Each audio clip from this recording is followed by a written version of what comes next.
Hay casas donde la tierra del jardín no proviene de la lluvia ni de las macetas, sino de las fosas abiertas del cementerio a mitad de la noche.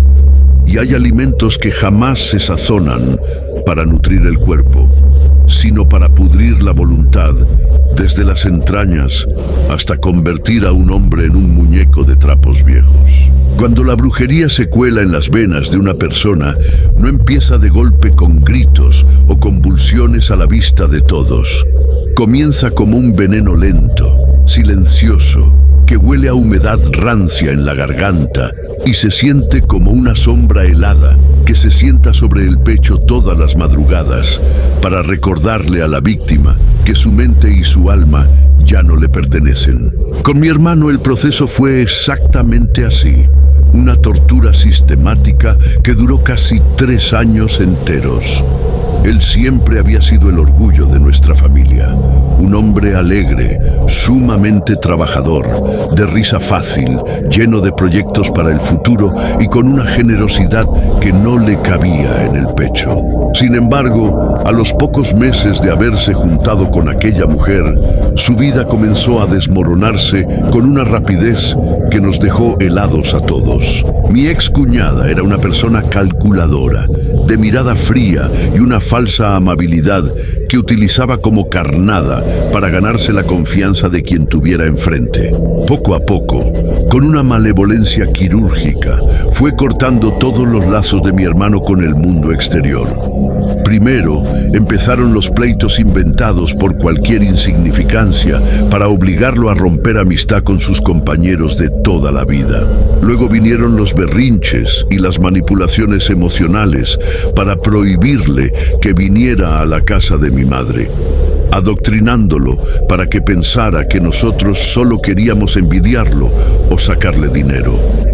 Finalmente, le quitó el teléfono celular, bloqueó nuestros números, borró a todas sus amigas y lo encerró en un cerco de aislamiento absoluto.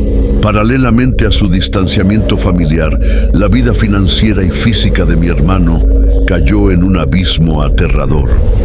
Él era dueño de un taller próspero y había logrado comprar con el esfuerzo de años de trabajo una casa propia, bonita, amplia y bien ubicada. Pero de pronto, los clientes empezaron a irse sin motivo aparente. Los negocios se le caían de las manos.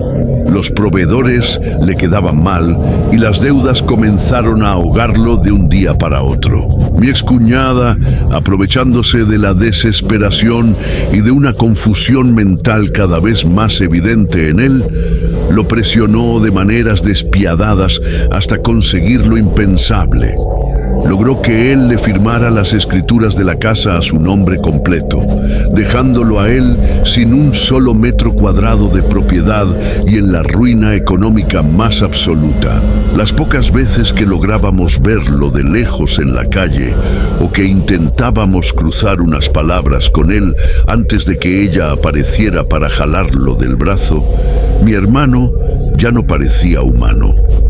Su rostro se había vuelto cadavérico, con una palidez amarillenta similar a la de los cuerpos que llevan días en el velatorio. Las cuencas de sus ojos estaban hundidas en unas ojeras amoratadas, oscuras casi como la noche, y sus pupilas permanecían dilatadas, fijas en la nada, sin parpadear durante minutos enteros. Cuando intentábamos hablarle, tardaba en responder, como si estuviera escuchando un susurro dentro de sus propias orejas que le impedía procesar el mundo real. Además, su cuerpo despedía un tufo insoportable y extraño, un hedor mezcla de sudor frío, vinagre agrio y carne rancia, que no desaparecía ni por más que se bañara o se cambiara de ropa. En nuestra casa, la zozobra y la desesperación nos consumían vivas a mi madre y a mí. Durante ese periodo de aislamiento, en el hogar de mi madre empezaron a ocurrir anomalías espeluznantes. Los retratos de mi hermano, que estaban colocados en la sala, se caían solos de los clavos a las 3 de la mañana. reventando los cristales contra el suelo sin que hubiera ráfagas de aire. En los espejos del pasillo amecían marcadas huellas de manos pequeñas, delgadas y marchitas que no correspondían a nadie de la casa. Y por las noches se escuchaba un rasguño sordo y constante en la madera de la puerta principal, como si algo afuera estuviera intentando medir el grosor del marco para poder entrar. Nosotros sospechábamos que algo muy oscuro estaba pasando, pero no entendíamos la magnitud real del infierno hasta que la verdad nos tocó la puerta de la manera más insólita y providencial. La mejor amiga de mi ex cuñada, una muchacha que siempre había formado parte de su círculo cercano, pero que solía guardar una distancia respetuosa, buscó a mi hermano a escondidas, aterrada por lo que estaba presenciando. Esta chica llevaba meses enteros sin poder dormir, devorada por un remordimiento feroz, pues confesó que desde hacía mucho tiempo estaba enamorada en secreto de mi hermano y le desgarraba las entrañas ver la forma inhumana en que su propia amiga lo estaba destruyendo para quedarse con sus bienes. Cuando lograron reunirse a solas en la trastienda de un negocio neutral, la chica no solo le habló con la voz entrecortada por el llanto, sino que sacó su teléfono celular y le puso enfrente la evidencia irrefutable del horror. Le enseñó decenas de fotografías, grabaciones de voz y capturas de pantalla de chats privados, donde mi ex cuñada presumía con cinismo desgarrador los trabajos de brujería negra que le tenía montados desde el primer día que empezaron a salir. Había imágenes atroces de frascos de cristal enterrados en macetas llenas de tierra de panteón y gusanos blancos hirviendo en putrefacción, en cuyo interior yacían fotografías de mi hermano atravesadas con alfileres oxidados en la cabeza y en el pecho. Había fotos de listones negros con 9 nudos ciegos apretados, impregnados de sangre menstrual y fluidos corporales, atados alrededor de la ropa interior de mi hermano, doblada al revés, para anularle por completo la virilidad y el juicio.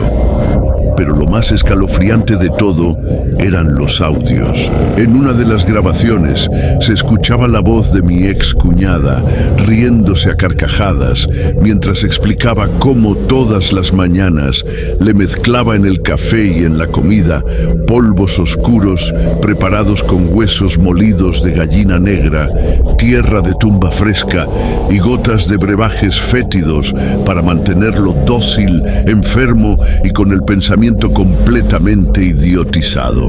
El impacto brutal de ver esas imágenes y escuchar esa voz macabra actuó como un hachazo que fisuró la densa niebla mental que mi hermano llevaba 3 años arrastrando. Esa misma tarde, temblando de horror y con las lágrimas rodando por las mejillas, mi hermano llegó a la casa de mi madre acompañado por su amiga. En el instante preciso en que él cruzó el umbral de la puerta, el ambiente dentro del hogar cambió drásticamente. El aire se volvió pesado, espeso, cargado de una electricidad estática que hacía que los vellos de los brazos se erigieran por completo. Mi hermano caminaba como un autómata, arrastrando los pies como si llevara grilletes de plomo amarrados a los tobillos, tomándose la cabeza con ambas manos mientras emitía un gemido sordo desde la garganta. Nos sentamos en el comedor para revisar las pruebas, pero la casa misma pareció reaccionar con pánico ante la inmundicia espiritual que mi hermano llevaba pegada a la espalda. Las bombillas del techo comenzaron a parpadear con un zumbido agudo y molesto. Los cristales de las ventanas vibraban sin motivo y en la calle el perro del vecino comenzó a aullar con un llanto prolongado y desgarrador. Fijando la mirada hacia la ventana ventana de nuestra sala como si estuviera viendo a una entidad horrible parada justo detrás de mi hermano. El hedor a azufre y carne en descomposición que salía de los poros de su piel se volvió tan sofocante que mi madre tuvo que correr a abrir las ventanas. Pero afuera la tarde estaba completamente muerta, sin una sola brisa de aire. Mi hermano temblaba convulsivamente, apretándose los brazos y gritando que sentía como si cientos de orugas heladas o agujas al rojo vivo le estuvieran caminando por debajo de la piel, desde las muñecas hasta el cuello.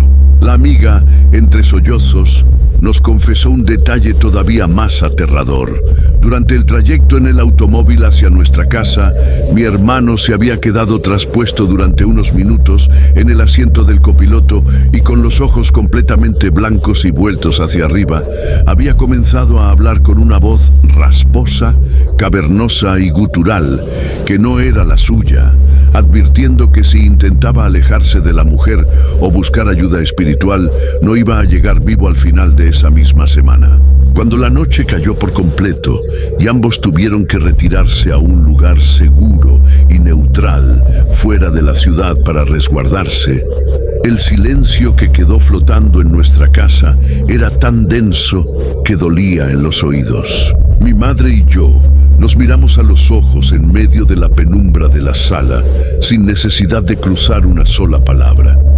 Éramos plenamente conscientes de que los médicos, los fármacos o la psicología no tenían ninguna potestad contra la podredumbre infernal que le habían metido a mi hermano hasta la médula de los huesos. Cerramos los cerrojos de hierro de la puerta principal, pusimos las trancas de madera en las ventanas y colocamos un altar improvisado en el centro de la mesa con un crucifijo de madera maciza y una vela blanca de vaso grueso. Nos pusimos de rodillas sobre las losetas frías, nos tomamos de las manos con todas las fuerzas que nos quedaban y encendimos la mecha. Lo que comenzó como un rezo tembloroso, una súplica desesperada nacida del dolor de una madre y una hermana para cortar cualquier trabajo de magia negra, rápidamente desató una batalla brutal y violenta en el plano invisible. Al elevar la voz y clamar con toda la fuerza de nuestra fe para que todo amarre se rompiera y cualquier daño regresara multiplicado a su punto de origen, la llama de la vela dio un tironazo brutal hacia arriba, estirándose a más de 20 centímetros de altura, tornándose de un color azul verdoso sin soltar una sola gota de humo. En ese preciso segundo, la temperatura dentro de la habitación se desplomó a niveles bajo cero. Podíamos ver el vapor blanco y denso de nuestra propia respiración con cada Ave María que pronunciábamos, mientras un crujido seco y monstruoso sacudía los muros y los cimientos de la casa, como si una bestia gigantesca estuviera rascando los ladrillos desde el pasillo a oscuras, resistiéndose con garras y dientes a soltar la presa que tenía prisionera. Mientras mi madre y yo permanecíamos de rodillas sobre la loseta helada, con las manos apretadas hasta que las coyunturas se nos pusieron blancas, la llama azulada de la vela empezó a agitarse en todas direcciones, como si una boca invisible le estuviera soplando encima a pocos centímetros. El aire dentro de la sala se volvió denso, pesado, cargado de un hedor a azufre y podredumbre tan sofocante que nos quemaba la garganta al tragar saliva. En las paredes, las sombras que proyectaba el fuego no correspondían a nuestros cuerpos. Se estiraban y se deformaban, mostrando la figura de una criatura encorvada que parecía estar parada justo detrás de nosotras, observando el altar con una furia silenciosa. Mi madre, sin abrir los ojos y con el rostro bañado en sudor frío, comenzó a elevar la voz con una firmeza que nunca le había escuchado. No estaba rezando con miedo, estaba ordenando, reclamando la vida y la mente de su hijo, citando salmos y decretando que todo entierro en tierra de panteón, todo amarre con fluido y toda comida envenenada con magia negra se descompusiera y se rompiera en el acto. Fue en ese instante exacto cuando, a más de 40 kilómetros de distancia, la purga comenzó a manifestarse de la forma más atroz y violenta sobre el cuerpo de mi hermano. Nos enteramos después por el relato aterrorizado de su amiga, quien conducía a toda velocidad por una carretera secundaria sin alumbrado público, buscando sacarlo de la zona. Ella nos contó que mi hermano, que hasta ese momento iba callado y mirando fijamente hacia la nada en el asiento del copiloto, comenzó a llevarse las dos manos al cuello con desesperación. Sus ojos se abrieron de golpe, desorbitados, inyectados en sangre, mientras de su garganta salía un silbido agudo y desgarrador, exactamente como si una cuerda invisible le estuviera apretando la tráquea con una fuerza descomunal. La chica tuvo que frenar de emergencia a la orilla de la carretera, haciendo rechinar las llantas sobre la grava. Mi hermano abrió la portezuela como pudo y cayó de rodillas sobre la tierra, doblándose en dos sobre la banqueta.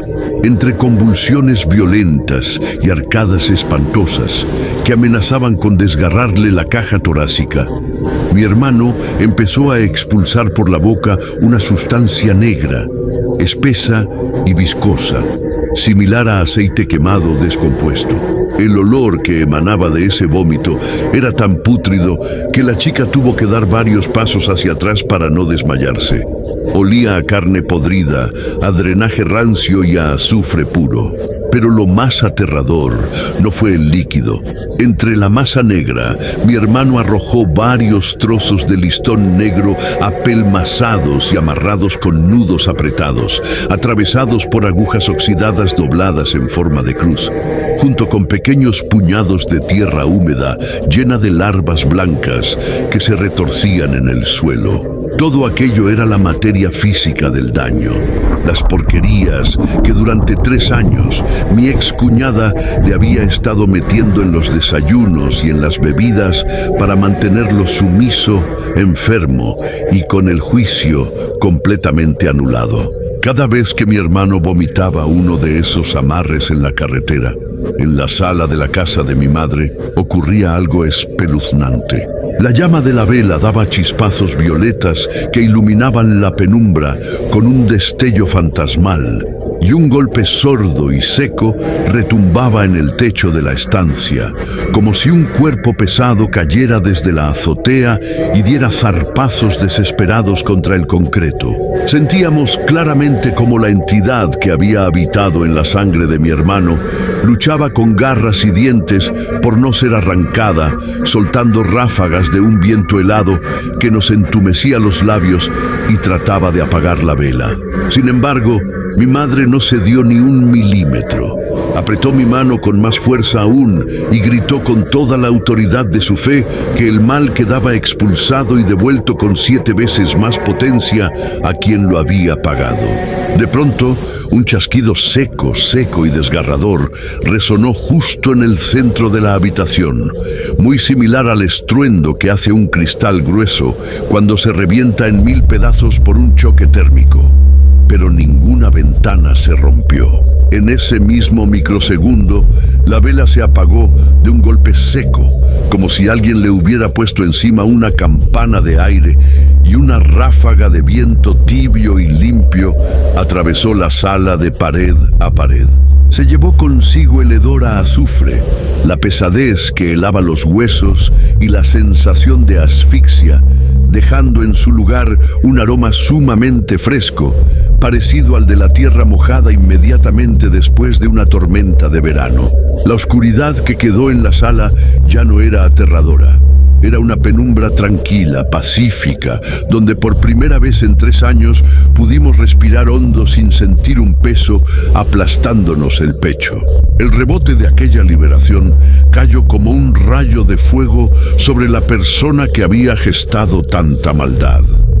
Supimos tiempo después, por boca de los vecinos del vecindario, que esa misma madrugada mi excuñada despertó dando alaridos de dolor inhumanos en la casa que le había robado a mi hermano.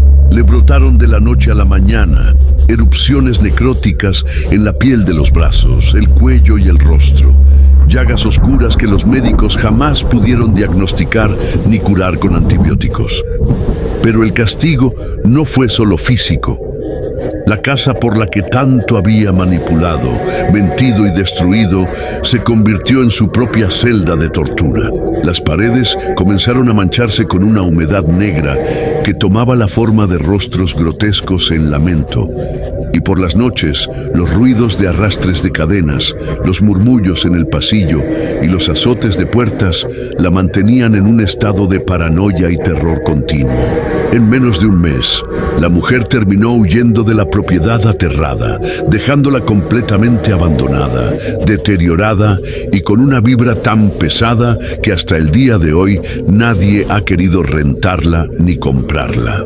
Por su parte, la sanación de mi hermano fue inmediata, limpia y milagrosa. Cuando amaneció al día siguiente y fue a buscarnos, la transformación en su rostro nos sacó las lágrimas a mi madre y a mí. La sombra amarilla y cadavérica de su piel había desaparecido por completo, dando paso a su color natural. Sus ojos, que durante 3 años parecieron 2 canicas muertas, volvieron a brillar con calidez y vida. Su carácter alegre, trabajador, noble y conversador regresó exactamente como si nunca se hubiera ido. En los meses posteriores, sus negocios comenzaron a fluir con una prosperidad sorprendente, liberándose de deudas y recuperando multiplicado todo lo que la brujería le había quitado.